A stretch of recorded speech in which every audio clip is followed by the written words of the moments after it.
Hello, dear friends. Today we are here with a next and new topic that is phrase and clause.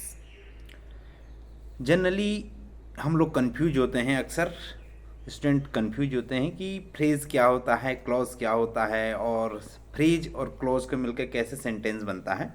मैंने बताया था आपको, सबसे पहले अल्फ़ाबेट आ गया हमारे पास। अल्फ़ाबेट जो लेटर होते हैं ए बी सी डी, इन्हीं लेटरों से मिलकर जो 26 लेटर हैं इन्हीं को अल्फ़ाबेट बोलते हैं। और अल्फ़ाबेट से वर्ड बनता है, वर्ड से क्लॉज बनेगा, क्लॉज से सेंटेंस बनेगा। तो इसी सेंटेंस के बीच हमारे पास होता है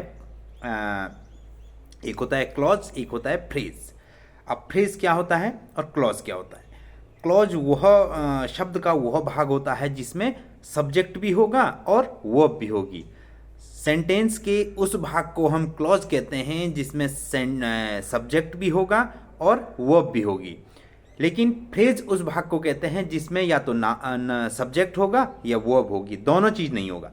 या सब्जेक्ट होगा या वर्ब होगी, वर्ब होगी तो सब्जेक्ट नहीं होगा, सब्जेक्ट होगा तो वर्ब नहीं होगी। लेकिन क्लॉज में वर्ब भी होगी और सब्जेक्ट भी होगा, तो उस भाग को हम क्लॉज कहते हैं। जैसे पहले डेफिनेशन बता देता हूँ मैं आपको फ्रेज की।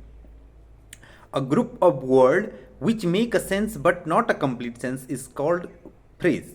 A group of word which make a sense but not a complete sense is called phrase. और इसी डेफिनेशन को हम और अच्छे तरीके से बना सकते हैं। A group of word which make a sense but not a complete sense and it contains subject और अ वर्ब। ठीक है, या तो सब्जेक्ट होगा या वर्ब होगा। A group of word which make a sense but not a complete sense and contains a subject और a verb, या तो सब्जेक्ट या तो वर्ब। तो इसी क्या कहते हैं हम? फ्रेज कहते हैं। ठीक है, ग्रुप ऑफ वर्ड शब्दों का ऐसा समूह जो सेंस तो देता है लेकिन कंप्लीट सेंस नहीं देता है। अब मैं बताऊंगा आपको एग्जांपल से कि कंप्लीट सेंस कैसे नहीं देता है। सेंस तो देता है लेकिन कंप्लीट सेंस नहीं देता है। और या तो कंटेन किसको इसमें क्या होगा, या तो सब्जेक्ट होगा या वर्ब होगी, तो उसको क्या कहते हैं? हम फ्रेज कहते हैं। अब clause, a group of word which contains a subject and a verb and gives a proper sense is called a clause. A group of word which contains a subject and a verb and gives a complete sense is called a clause. Is called clause. ठीक है, शब्दों का ऐसा समूह जो क्या करता है, एक कंप्लीट सेंस देता है और सब्जेक्ट और वर्ब दोनों को कंटेन करता है, तो उसको हम बोलते हैं क्लॉज। ठीक है, a clause is usually a part of a sentence.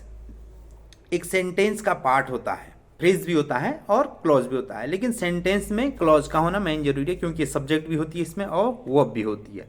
ठीक है, एक ही सेंटेंस में 2-3 क्लॉज भी हो सकते हैं, एक ही सेंटेंस में 2-3 फ्रेज भी हो सकते हैं। ठीक है, और सिंगल सिंगल भी हो सकते हैं। जैसे एक एग्जांपल बताता हूं अब, Ram Yeats mango. Ram Yeats mango, Ram mango खाता है। और इसमें क्या है, राम सब्जेक्ट है, इज क्या है, हेल्पिंग वर्ब है। और ये is Ram Yeats mango, Ram subject है, ईट्स क्या है, वर्ब है, और मैंगो क्या है, ऑब्जेक्ट है। तो इन तीनों को मिला करके हम इसको क्या बोल सकते हैं, राम ईट्स मैंगो, ये क्या है, क्लॉज है। अब आप बोल रहे होंगे कि हम राम ईट्स को हम वो करेंगे, क्लॉज मानेंगे, और मैंगो को हम फ्रेज बोल देंगे। लेकिन फ्रेज सिंगल वर्ड कभी भी फ्रेज नहीं होता है, सिंगल वर्ड कभी भी क्लॉज नहीं होता है। क्यों नहीं होता है? क्योंकि क्लॉज में सब्जेक्ट और वर्ब दोनों का आना जरूरी है।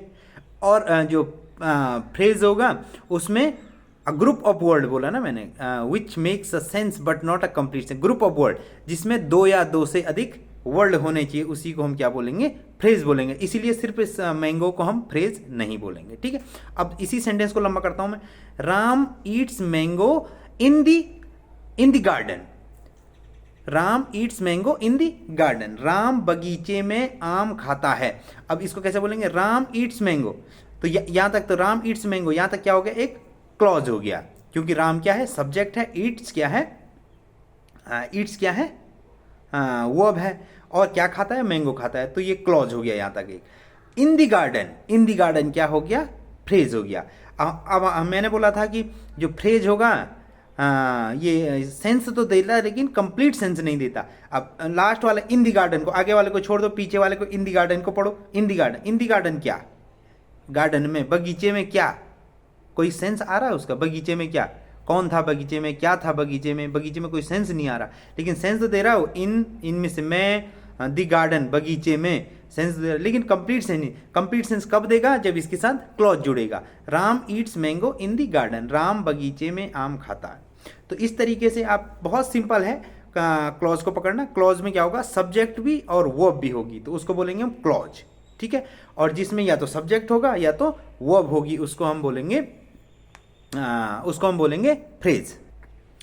अगला सेंटेंस हम बोलेंगे, Ram is playing cricket in the garden and he plays very well, ठीक है। Ram is playing cricket in the garden, Ram is playing cricket, इतना क्या हो गया, एक क्लॉज हो गया। और in the garden, Ram is playing cricket in the ground, in the ground क्या हो गया, एक फ्रेज हो गया।